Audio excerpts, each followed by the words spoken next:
El sol del verano romano del 25 de julio de 1943 no era el mismo que había bañado la Plaza Venecia durante 20 años.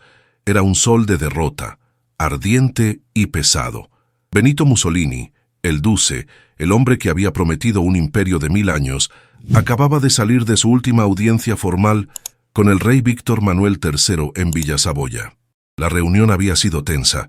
El rey había exigido su renuncia tras el voto de censura del Gran Consejo Fascista, un acto de traición orquestado por sus propios jerarcas.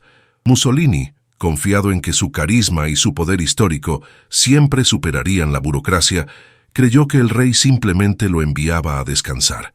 Estaba fatalmente equivocado. Mientras abandonaba la residencia real, un capitán de los Carabinieri, vestido con el uniforme de gala y de pie de forma extrañamente rígida, lo saludó. La atmósfera que lo rodeaba era densa, pero Mussolini la atribuyó al nerviosismo de sus subordinados. El capitán, de nombre Paolo Vigneri, se acercó con una deferencia casi exagerada. Le informó al Duce que, por órdenes directas del rey, se le proporcionaría un coche blindado para su protección, ya que la situación en las calles de Roma era inestable. El coche, sin embargo, no era un sedán de lujo, sino una ambulancia militar sin distintivos, aparcada torpemente entre los arbustos. Un vehículo anónimo, perfecto para desaparecer sin dejar rastro de pompa. Mussolini protestó sintiendo por primera vez una punzada de incomodidad, quizás el primer miedo real en 2 décadas. Él, el hombre que personificaba la nación, necesitaba esconderse en una furgoneta médica. Antes de que pudiera articular su queja, varios agentes se acercaron y con movimientos rápidos y precisos que no dejaban lugar a la resistencia, lo instaron a subir. La orden no fue una petición, fue una imposición silenciosa, la maquinaria del Estado finalmente funcionando sin el Duce, pero en su contra. La puerta de la ambulancia se cerró con un golpe seco, cortando el sonido de los pájaros y el murmullo distante de la ciudad. Desde dentro, Mussolini ya no era el líder invencible, sino un pasajero forzoso, un hombre arrastrado por la corriente de la historia que él mismo había desatado. Su caída no fue épica, no fue una batalla final, sino un secuestro discreto orquestado por sus propios aliados. En ese momento, Benito Mussolini se dio cuenta de que la lealtad había expirado. Fue el primer paso hacia el borrado total, un proceso que documentaremos meticulosamente para entender la naturaleza del poder absoluto y el precio de la traición. Para entender la historia y no repetir los errores que llevaron a esta humillación, suscríbete y acompáñanos en este recorrido por los abismos de la caída del Duce. El secuestro discreto no fue una sorpresa para todos, fue el resultado lógico de una vida dedicada a la construcción de un culto a la personalidad tan vasto que terminó por devorar a su arquitecto. Para comprender la magnitud de esa caída, debemos rebobinar 2 décadas, hasta el 28 de octubre de 1922, la legendaria Marcha sobre Roma. Aquel evento no fue tanto una proeza militar como un calculado golpe de teatro político. Mussolini, al contrario de la iconografía oficial, no lideró la marcha bajo la lluvia, sino que viajó en tren desde Milán para negociar su ascenso al poder desde la comodidad de una cabina. Víctor Manuel III, temeroso de una guerra civil y presionado por las élites conservadoras que veían en el fascismo un dique contra el comunismo, le ofreció la presidencia del Consejo de Ministros. Así comenzó la era del Duce, cimentada sobre la promesa de restaurar la gloria romana perdida.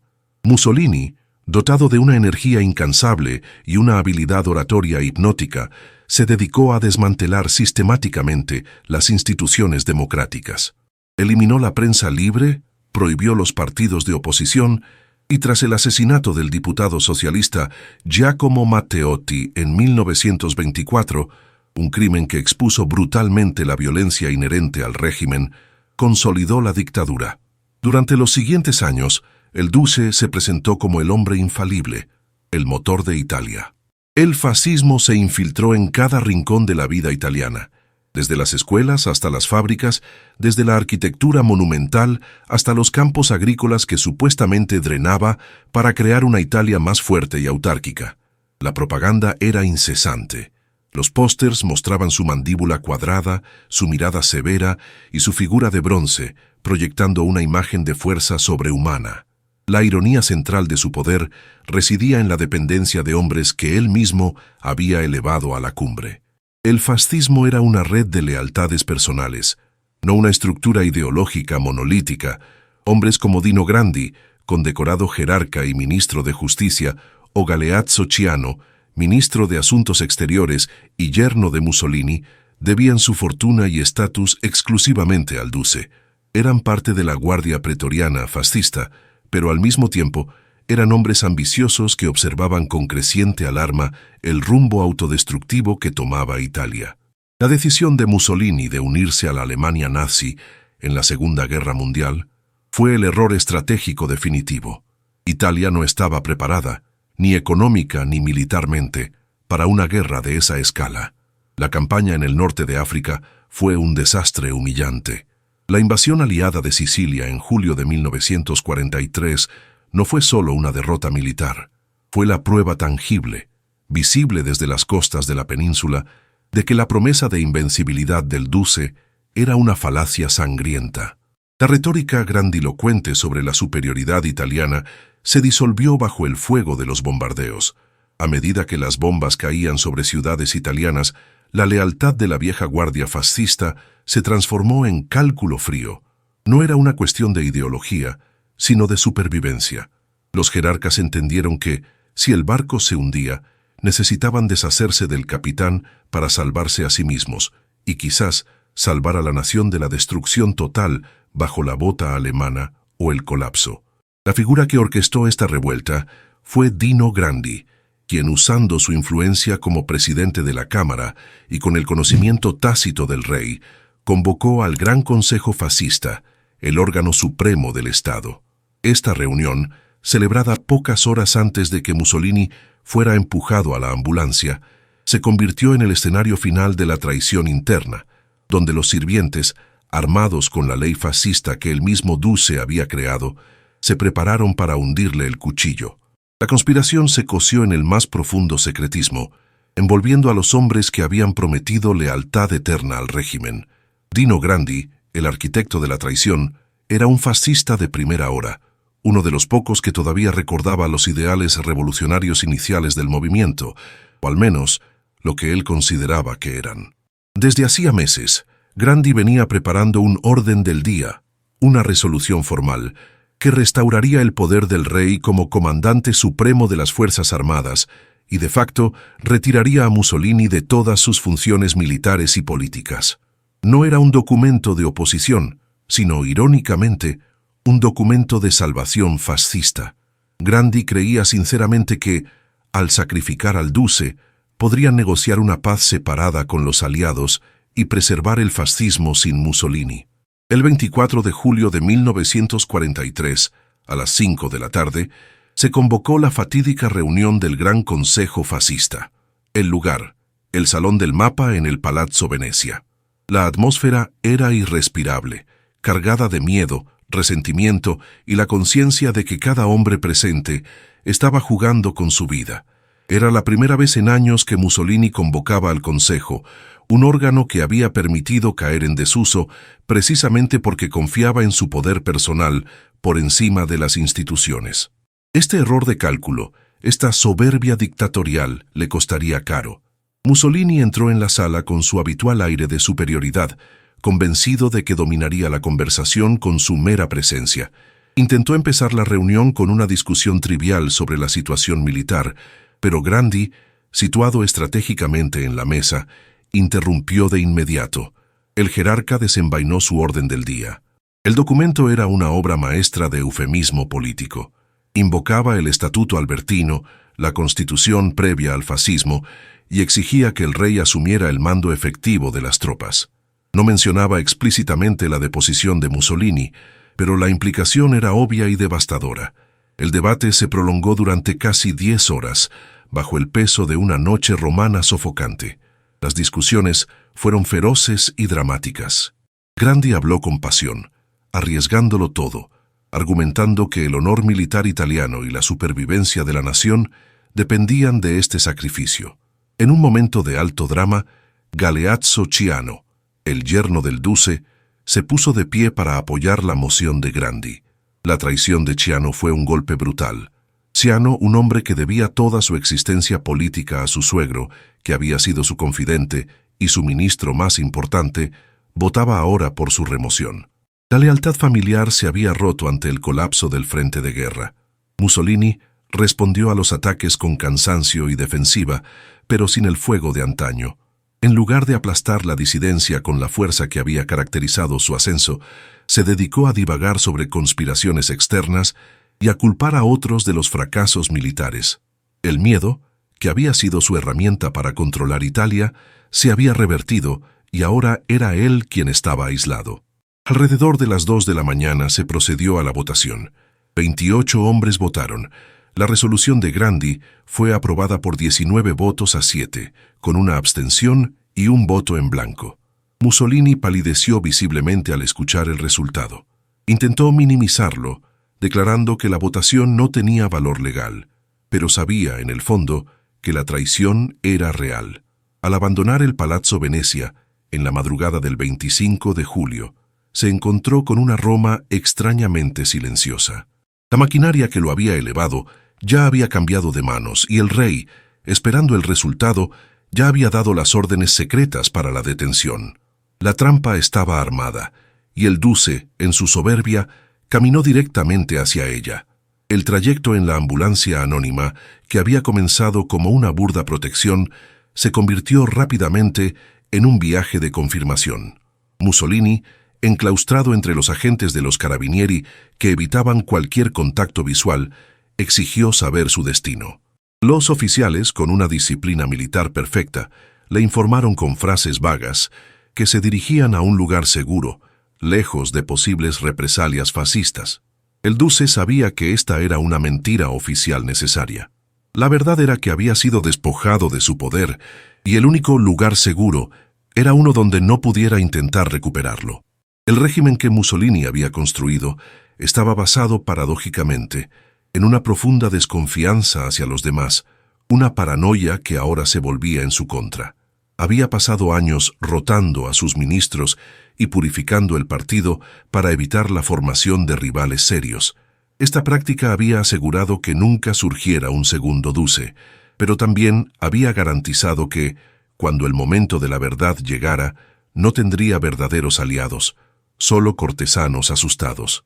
La lección histórica que Mussolini había ignorado era que la dictadura, al exigir lealtad absoluta, sin ofrecer reciprocidad, engendra la traición como su sombra necesaria.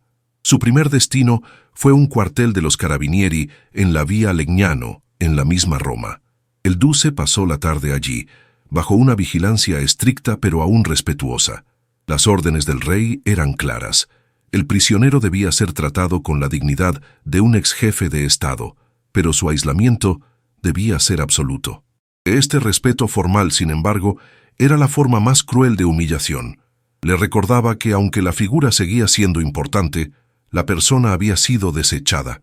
La paranoia real, la que afectaba al nuevo gobierno, era la posibilidad de que Alemania reaccionara. Mussolini era el títere favorito de Hitler, y la caída del duce representaba una amenaza directa al eje.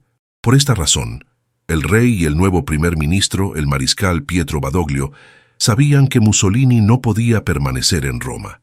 La maquinaria estatal se puso en marcha con una eficacia sorprendente para asegurar el secreto y el desplazamiento continuo del prisionero.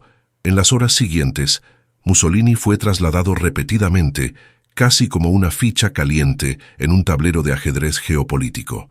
De Roma fue llevado a la isla de Ponza, un pequeño enclave en el Tirreno históricamente usado como colonia penal para disidentes políticos.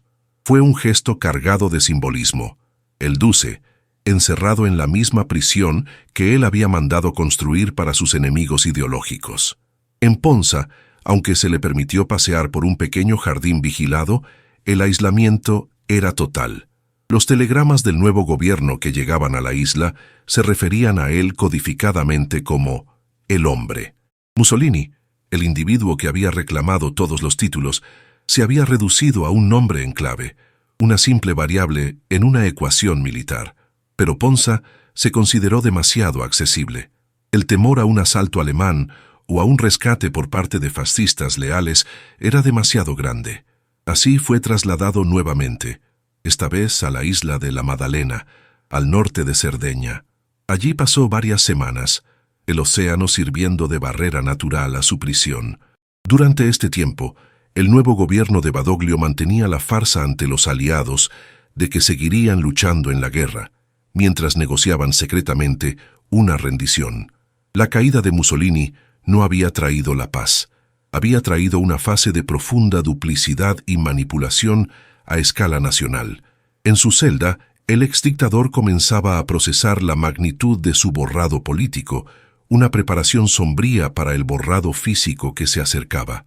El aislamiento en la Madalena era riguroso, pero la verdadera tortura para Mussolini no era física, era la ausencia de poder. Estaba acostumbrado al rugido de las multitudes, a la adulación constante, al control absoluto sobre el destino de 40 millones de personas. Ahora, su vida se había reducido a las 4 paredes de una villa costera, bajo la mirada impasible de sus carceleros. Aunque se le proporcionaron libros y periódicos, sabía que el contenido estaba filtrado, diseñado para mostrarle un mundo en el que él era irrelevante. El interrogatorio, si puede llamarse así, no fue una sesión de golpes o privación de sueño, sino un proceso mucho más sutil y psicológicamente destructivo. En lugar de ser torturado para obtener secretos militares, pues el gobierno de Badoglio ya había desertado del eje, fue interrogado por oficiales de inteligencia sobre los detalles de sus últimos meses en el poder, los nombres de sus verdaderos leales y, crucialmente, la ubicación de documentos comprometedores que podrían dañar al nuevo gobierno o al rey. Mussolini, en ese entorno de aislamiento, se mostró sorprendentemente pasivo. Los informes de los carabinieri de la época lo describen como un hombre deprimido y agotado, más preocupado por su salud estomacal y su úlcera que por recuperar su imperio. La caída había drenado su voluntad. En las pocas conversaciones permitidas, intentó justificar su alianza con Hitler, no por convicción, sino por necesidad geopolítica, buscando desesperadamente redimir su legado ante un grupo de oficiales que ya lo consideraban historia antigua. Uno de los aspectos más humillantes de este confinamiento fue el manejo de su imagen pública. El gobierno de Badoglio, al mismo tiempo que lo mantenía secuestrado, difundía comunicados ambiguos, sugiriendo que Mussolini estaba enfermo o en un lugar de descanso. Todo para evitar que los alemanes descubrieran su paradero exacto antes de que la rendición italiana pudiera formalizarse. Esto creó una zona gris de información, donde el Duce era a la vez invisible e insistentemente presente en las conversaciones. El borrado de su imagen pública había comenzado. Sin embargo, la inminente rendición de Italia a los aliados, que se firmaría secretamente el 3 de septiembre, puso en marcha la siguiente fase de su cautiverio.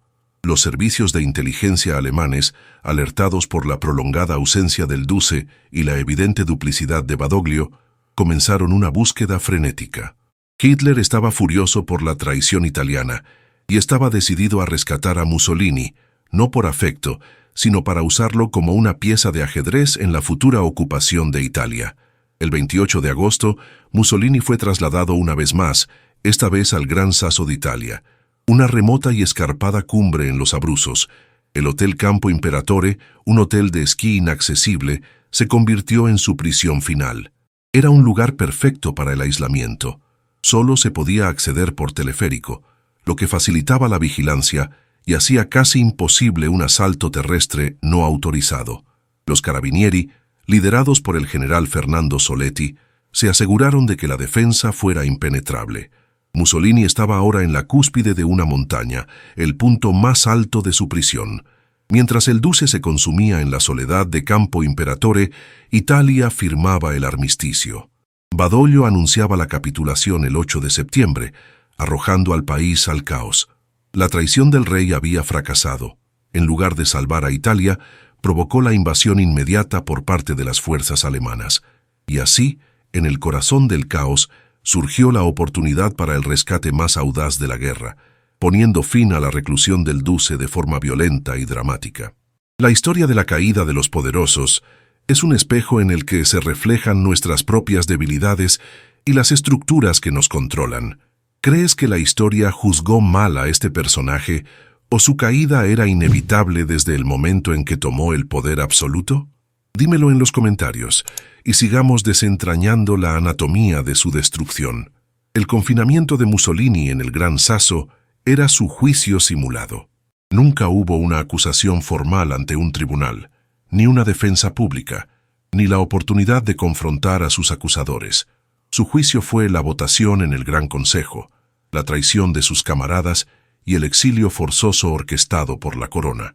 Sin embargo, en un giro perverso del destino que solo la maquinaria del fascismo podía generar, el Duce regresaría brevemente al poder para presenciar el único juicio real que afectaría a su legado, el juicio de Verona.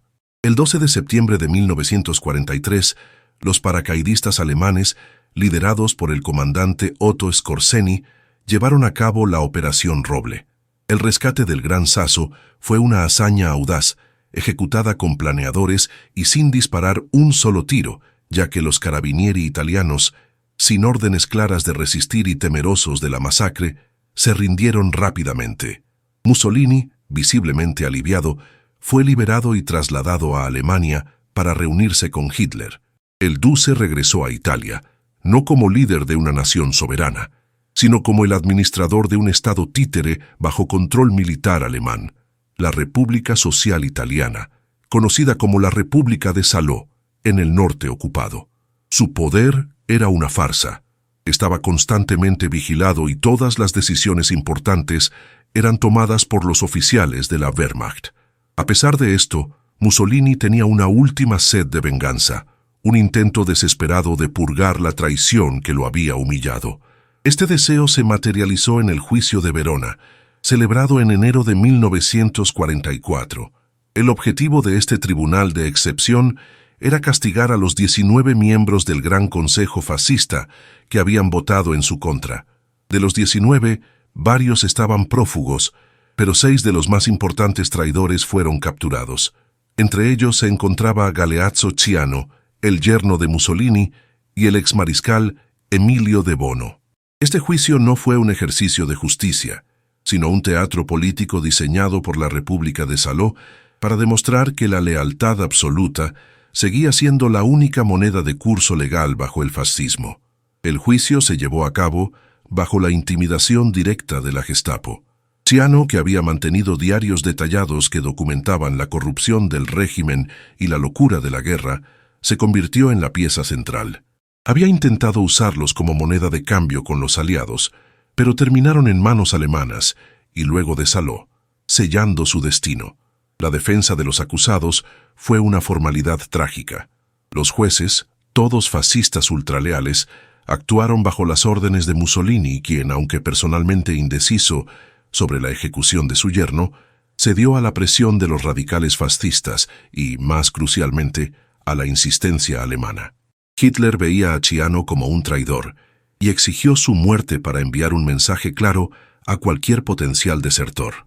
El 10 de enero de 1944, los 6 prisioneros fueron condenados a muerte por fusilamiento. Ciano intentó apelar directamente a su suegro, pero la esposa de Mussolini, Rachele, y los jerarcas alemanes interceptaron los ruegos. A la mañana siguiente, Ciano y los otros 5 fueron llevados a la fortaleza de San Procolo. Fueron atados a sillas, una humillación añadida, y ejecutados por un pelotón de milicianos fascistas. El juicio de Verona fue un clímax grotesco de la traición y la paranoia. Los traidores fueron traicionados a su vez por su exlíder, quien, para mantenerse a flote como jefe de un estado fantasma, tuvo que sacrificar a su propia familia política. Fue un acto de borrado interno, donde el Duce, ya despojado de su honor, completaba el ciclo de destrucción de su propio legado, demostrando que en el fascismo la lealtad es un concepto desechable, supeditado a la supervivencia del líder. El juicio de Verona y las ejecuciones subsiguientes solo aplazaron lo inevitable. La República de Salò era un barco que se hundía lentamente bajo el peso de la ocupación nazi y el avance aliado. Durante los siguientes meses, Mussolini se convirtió en una figura cada vez más patética y aislada, un eco del poder que una vez poseyó.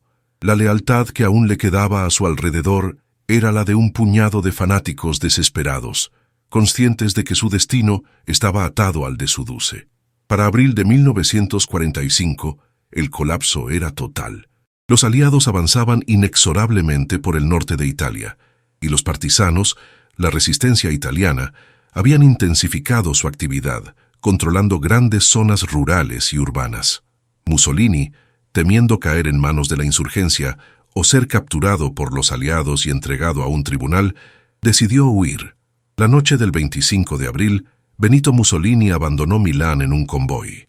No era el carruaje triunfal de 20 años atrás, sino una columna de vehículos sobrecargados, incluidos camiones repletos de oro y documentos, con un grupo heterogéneo de seguidores leales, su amante Clara Petacci y una escolta de soldados alemanes de la Waffen-SS.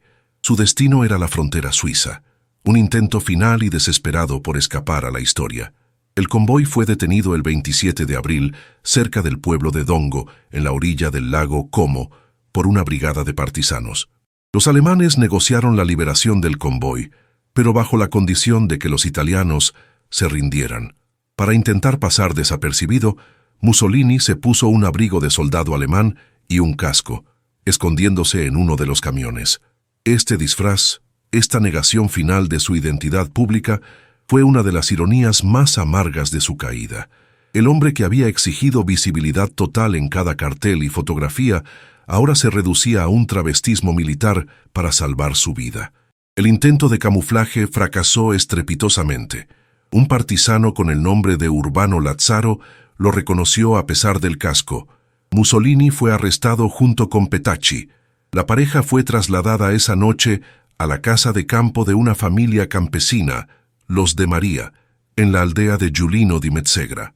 Allí pasó su última noche en un cuarto espartano, bajo estricta guardia.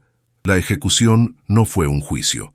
Fue una orden directa del Comité de Liberación Nacional, CLN, la coalición de resistencia que gobernaba en el vacío de poder.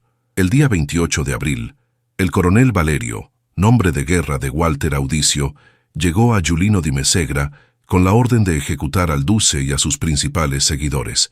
La escena fue breve y sombría.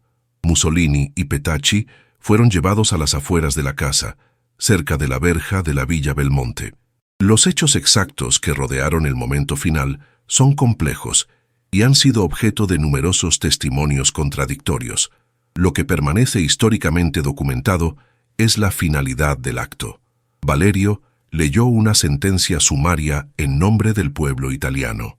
El duce, según las narraciones históricas, reaccionó con una mezcla de resignación y protesta. El horror del momento no reside en los detalles viscerales que la historia a menudo exagera, sino en la rapidez con la que el mito del hombre infalible se disolvió en la frialdad de una ejecución militar improvisada.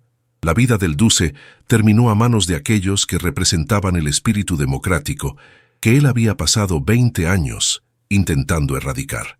La muerte de Mussolini el 28 de abril de 1945 marcó el fin de su vida biológica, pero el verdadero castigo que la historia le impuso fue la humillación póstuma y el proceso de borrado de su memoria pública, que comenzó inmediatamente después de su ejecución.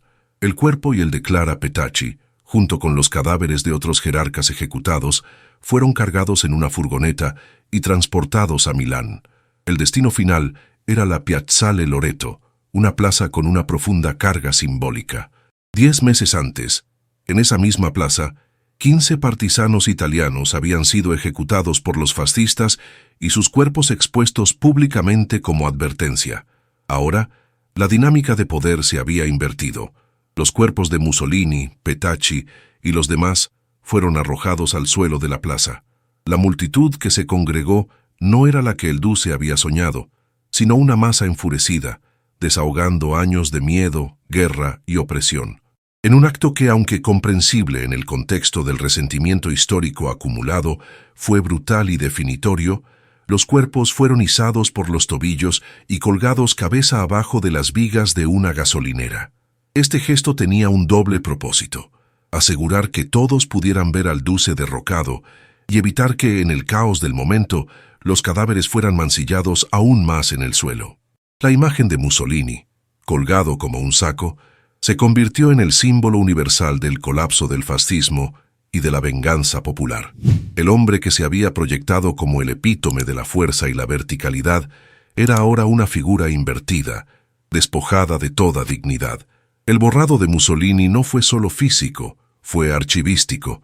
Durante 20 años, la maquinaria de propaganda fascista había creado un archivo fotográfico meticuloso, pero fraudulento.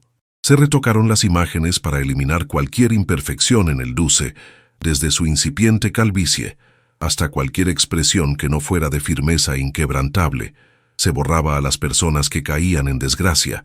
El ejemplo más famoso y cruel fue el de Galeazzo Ciano.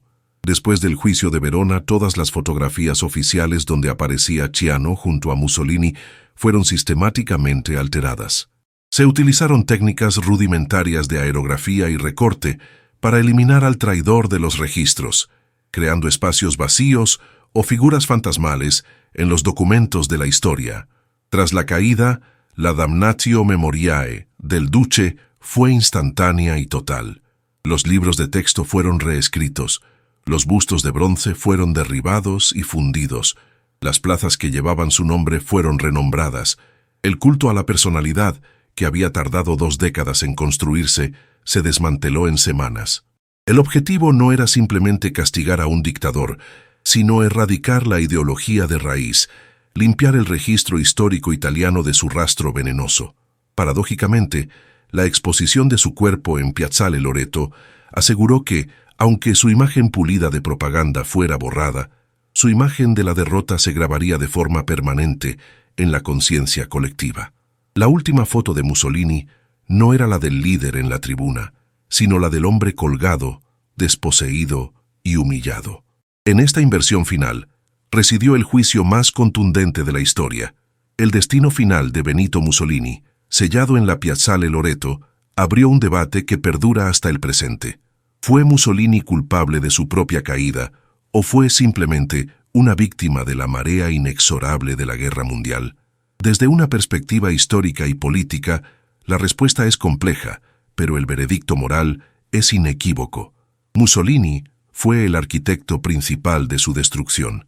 Su genio radicó en la capacidad de tomar un Estado democrático defectuoso y transformarlo en una dictadura carismática, utilizando la retórica, la violencia de las camisas negras y la manipulación de la ley.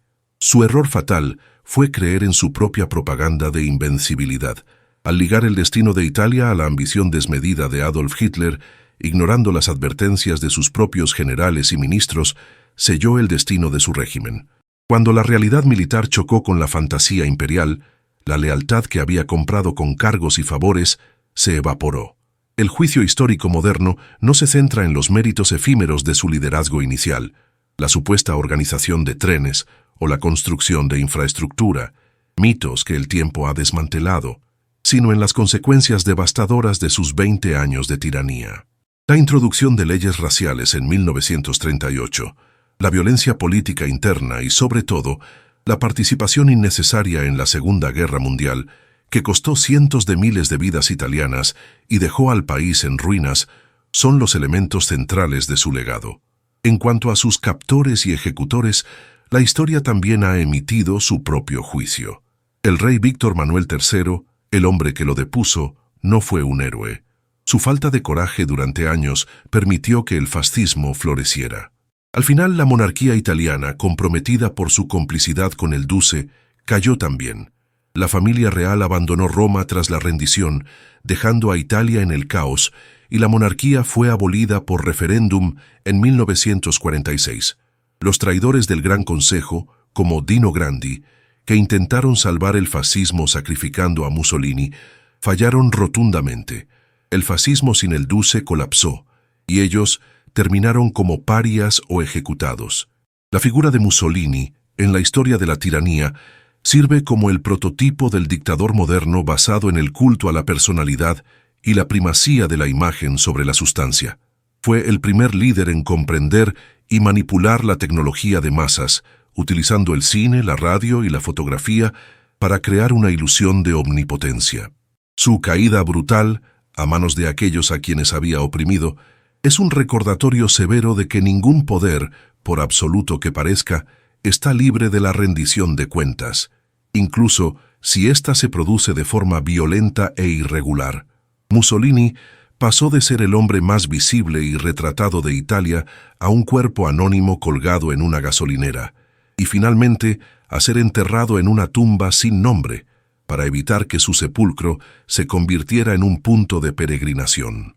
Aunque su cuerpo fue devuelto más tarde a su familia en Predapio, la intención inicial del Estado italiano de borrarlo de la geografía y de la historia es el testimonio más poderoso de la necesidad de desmantelar el mito tiránico.